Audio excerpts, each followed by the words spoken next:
Kabar mengejutkan datang dari Australia, Rafael Struijk resmi tidak diperpanjang oleh Brisbane Roar. Pengumuman ini muncul di situs resmi klub dan langsung jadi sorotan publik, terutama fans timnas Indonesia. Padahal, Struijk baru bergabung sejak September 2024 dan sempat digadang-gadang jadi bintang muda baru di A-League. Namun kenyataannya, performanya jauh dari ekspektasi dan kontraknya diputus lebih cepat dari yang diperkirakan. Selama 8 bulan membela Brisbane Roar, Struijk hanya diberi kesempatan bermain dalam 10 pertandingan. Lebih parah lagi, ia hanya mampu mencetak 1 gol dan sempat absen total dalam 7 laga terakhir. Hal ini menunjukkan bahwa pelatih mulai kehilangan kepercayaan padanya. Kurangnya kontribusi di lini depan membuat manajemen klub merasa tak ada pilihan lain selain memutus kerja sama. Meski begitu, Brisbane Roar tetap memberikan pernyataan yang cukup hangat. Mereka mengapresiasi dedikasi Struijk dan menyoroti kontribusinya yang luar biasa saat memperkuat timnas Indonesia. Khususnya peran pentingnya dalam membawa Garuda melangkah ke babak final kualifikasi Piala Dunia Zona Asia. Namun, di level klub, performa Struijk dianggap belum cukup untuk bersaing di kerasnya Liga Australia. Berakhirnya perjalanan Struijk di Australia menjadi pukulan telak, baik bagi dirinya maupun fans yang berharap banyak. Ini jadi bukti bahwa perjalanan karir seorang pesepak bola muda tak selalu mulus dan penuh kemenangan. Kini, masa depan Struijk masih menjadi tanda tanya besar. Akankah ia kembali ke Liga Indonesia, atau mencari peruntungan baru di luar negeri? Yang pasti, ini adalah titik balik yang bisa menentukan arah karirnya ke depan.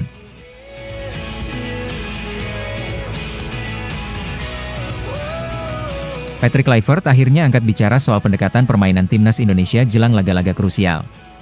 Dalam pernyataan yang mengejutkan, ia menegaskan bahwa gaya main indah bukan prioritas utamanya. Kemenangan adalah segalanya bagi sang pelatih asal Belanda, bahkan jika itu harus diraih lewat permainan yang tidak enak ditonton. Ia ingin menanamkan mental juara dalam skuad Garuda, bahwa hasil akhir lebih penting daripada cara mencapainya. Menurut Kluivert, mindset menang harus menjadi bagian dari DNA setiap pemain, bukan hanya mereka yang tampil di lapangan, tapi juga yang duduk di bangku cadangan. Ia percaya bahwa dengan pola pikir pemenang, tim akan lebih siap menghadapi tekanan dan situasi sulit di pertandingan. Baginya, sepak bola bukan hanya soal keindahan, tetapi juga tentang efisiensi dan hasil. Maka dari itu, ia meminta semua pemain untuk mengesampingkan ego bermain cantik jika tidak membawa kemenangan. Saat menghadapi laga hidup mati kontra Cina, Kluivert tidak mau ambil risiko. Ia menyatakan bahwa 3 poin adalah harga mati yang harus diperjuangkan demi menjaga asa lolos ke babak berikutnya. Selain Cina, Indonesia juga akan menghadapi Jepang, dan Kluivert menargetkan sapu bersih 6 poin dari 2 laga tersebut. Target ini dinilai realistis, mengingat perkembangan positif yang terus ditunjukkan skuad Garuda. Meski Jepang sudah memastikan diri lolos dan kemungkinan akan menurunkan tim cadangan, Kluivert tidak mau lengah. Ia tetap berencana menurunkan kekuatan terbaik untuk meladeni tim sekelas Samurai Biru. Pelatih yang pernah membela Barcelona ini menyebut bahwa apapun strategi Jepang nanti, Indonesia harus siap melawan dengan mental baja.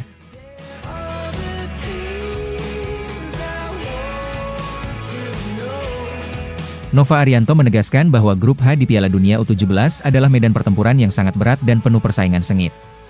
Ia mengingatkan bahwa lawan-lawan yang dihadapi bukanlah tim sembarangan, sehingga persiapan matang mutlak diperlukan agar timnas Garuda Asia bisa tampil maksimal. Meski Indonesia berstatus sebagai kuda hitam, Nova percaya segala kemungkinan masih terbuka dalam pertandingan sepak bola yang berlangsung selama 90 menit. Mental kuat jadi faktor kunci agar para pemain mampu bertahan dan bersaing di level internasional. Nova berharap setiap pemain dapat menjaga fokus dan mental selama turnamen, sebab hasil pertandingan seringkali sulit diprediksi. Target utama tim adalah menembus setidaknya peringkat ketiga terbaik di fase grup, demi membuka peluang lolos ke babak berikutnya.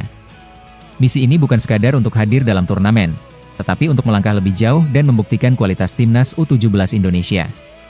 Semua strategi dan usaha dikerahkan secara total demi memenuhi target tersebut.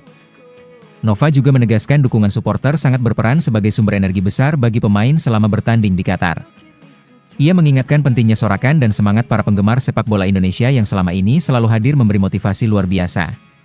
Persiapan tim berjalan optimal dengan pemanfaatan waktu yang maksimal, terutama setelah kejutan positif di Piala Asia sebelumnya. Ini menjadi momentum penting yang tidak boleh disia-siakan oleh Garuda Asia. Nova meminta doa dan dukungan dari seluruh pencinta sepak bola tanah air agar persiapan bisa berjalan lancar dan hasil terbaik diraih. Ia bertekad untuk memberikan performa maksimal demi mengharumkan nama Indonesia di mata dunia. Kekuatan mental dan fokus menjadi modal utama agar timnas U17 mampu menghadapi ujian sesungguhnya di panggung internasional.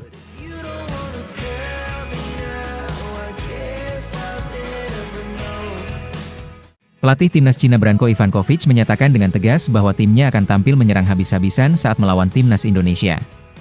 Ini bukan sekadar pertandingan biasa, tapi duel penentuan nasib menuju Piala Dunia. Kekalahan di laga ini bisa langsung memutus mimpi Cina untuk lolos ke putaran selanjutnya. Tekanan besar menumpuk di kubu Cina, apalagi mereka harus bermain tandang di tengah sorakan ribuan supporter Garuda yang dikenal fanatik. Ivankovic sadar bahwa hanya kemenangan yang bisa menyelamatkan harapan negaranya. Ia langsung mengambil langkah ekstrim dengan memanggil 8 pemain berkarakter menyerang. Dari striker cepat hingga gelandang eksplosif, semua dikerahkan untuk membongkar tembok kokoh pertahanan Indonesia. Ia bahkan menyiapkan strategi ofensif penuh sejak menit pertama, mengabaikan risiko serangan balik dari skuad merah putih yang kini makin solid bersama Jai Idzes dan kawan-kawan. Menurut Ivankovic, pertandingan ini adalah ujian mental sekaligus fisik. Ia menuntut anak asuhnya bermain tanpa takut, karena hanya pemain dengan mental baja yang pantas memakai seragam timnas Cina. Ia menyebut tekanan sebagai bagian dari permainan besar, dan hanya yang siap dengan tekanan itulah yang bisa bertahan di level ini. Dalam sesi latihan, Ivankovic terus mengasah disiplin taktik sambil menanamkan keberanian untuk menyerang tanpa henti. Ia menekankan pentingnya keseimbangan antara taktik matang dan insting menyerang.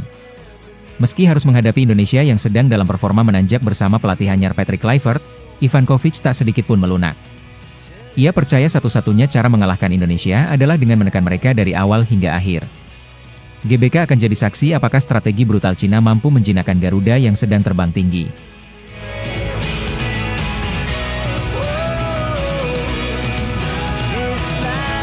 Erick Thohir akhirnya membongkar masalah besar yang selama ini menghambat kemajuan sepak bola Indonesia.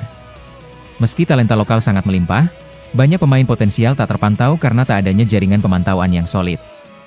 Inilah alasan utama mengapa kehadiran Simon Tahamata dianggap sebagai terobosan penting. Legenda Ajax Amsterdam ini dipercaya menjadi kunci dalam memperbaiki rantai pembinaan dari akar rumput hingga elit nasional. Erick menjelaskan bahwa salah satu solusi konkret yang sedang digalakkan adalah mendorong penggunaan dana APBD untuk pembinaan pemain muda di Liga 3 dan Liga 4. Aturan baru yang mengizinkan dana daerah digunakan untuk mendukung pembinaan ini jadi langkah penting. Namun, dana tersebut tidak boleh menyentuh klub profesional Liga 1 dan Liga 2 agar tetap fokus pada pengembangan usia dini. Dengan strategi ini, bibit-bibit muda di seluruh pelosok negeri bisa mendapatkan fasilitas yang lebih layak. Simon Tahamata tak hanya bertugas di dalam negeri, tapi juga akan memimpin pencarian bakat ke luar negeri, terutama para pemain diaspora. Menurut Erick, potensi pemain keturunan Indonesia di luar negeri masih sangat besar dan belum tergarap dengan baik. Tahamata akan membangun jaringan global untuk mengidentifikasi pemain muda berdarah Indonesia yang layak membela merah putih. Langkah ini sangat penting agar timnas memiliki fondasi pemain yang kuat dan berkelas internasional. Erick juga menekankan bahwa Simon tidak akan bekerja untuk klub, melainkan sepenuhnya untuk kepentingan timnas Indonesia. Tugas utamanya adalah membangun sistem scouting modern yang bisa menyaring pemain berbakat dengan lebih akurat dan menyeluruh. Dengan pengalaman dan koneksi globalnya, Simon diharapkan bisa membawa perubahan besar dalam cara Indonesia membangun kekuatan timnas.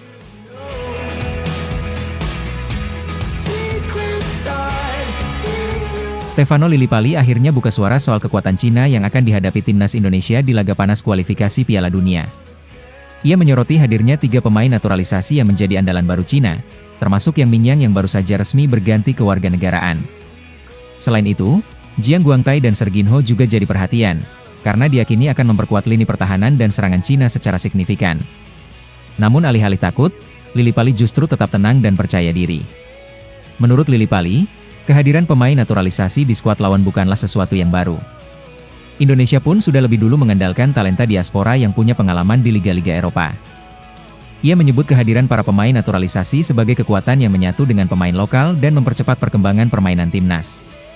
Para pemain ini tidak hanya andal secara teknis, tapi juga jadi panutan penting bagi pemain muda lokal. Ia percaya bahwa kombinasi pemain lokal yang kuat di kompetisi domestik dan pemain naturalisasi berpengalaman adalah resep kemenangan Indonesia. Meski skuad Garuda diisi banyak pemain muda, mereka ditempa dengan mentalitas Eropa dan jam terbang tinggi. Lillipali, yang pernah mencicipi atmosfer kompetisi Eropa, melihat bahwa Indonesia kini jauh lebih siap dalam hal taktik, disiplin, dan daya juang. Tim ini, menurutnya, bukan lagi underdog seperti dulu. Baginya, bermain di Stadion GBK adalah keuntungan besar yang tak boleh disia-siakan. Ia menegaskan bahwa dukungan puluhan ribu supporter adalah energi yang bisa membakar semangat juang tim. Lillipali berjanji akan tampil habis-habisan untuk membawa Indonesia lebih dekat ke impian besar, lolos ke Piala Dunia.